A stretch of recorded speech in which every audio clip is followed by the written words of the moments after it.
My father said I wasn't man enough to run the family business until the bank called about loans against my patents.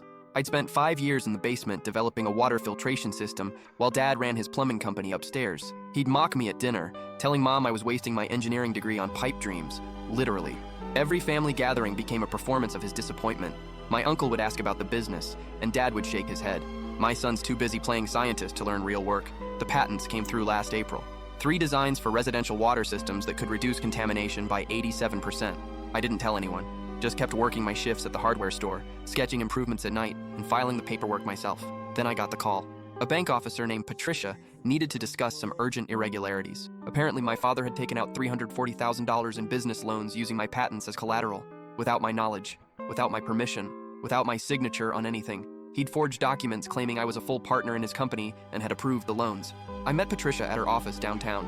She spread the paperwork across her desk, pointing to my supposed signature on forms I'd never seen. "Your father said you'd approve this expansion," she explained. "He's 3 months behind on payments." The expansion. Dad's dream of opening 3 new locations across the state. He'd been bragging about it for months, how he was building an empire. I thought he'd secured investors. When I confronted him, he didn't even apologize. "Those patents were just gathering dust," he said. "I'm putting them to actual use." He genuinely believed he'd done me a favor, that my ideas only had value if he monetized them.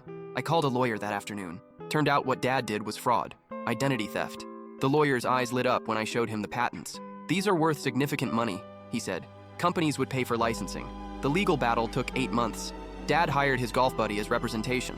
In court, he claimed I owed him for raising me, for the basement workspace I used, for the education he'd paid for. "Everything he has because of me," Dad told the judge.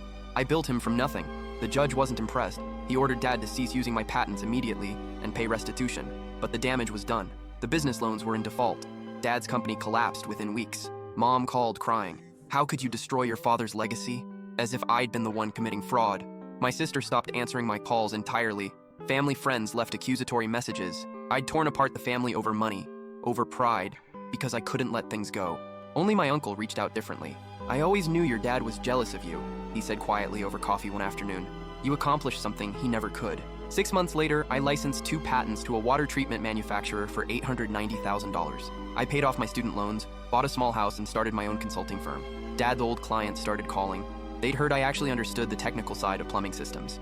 Last week, Dad showed up at my office unannounced. He looked smaller somehow, older, defeated. He stood in my doorway for a long moment before speaking. "I need work," he said quietly. "I'm good with people. Sales, maybe." I could have slammed the door, could have reminded him of every dismissive comment. Instead, I heard myself say, "I'll think about it." He nodded and left. I'm still thinking about it. Because family is supposed to be there for each other during times like this. That's what they keep telling me anyway.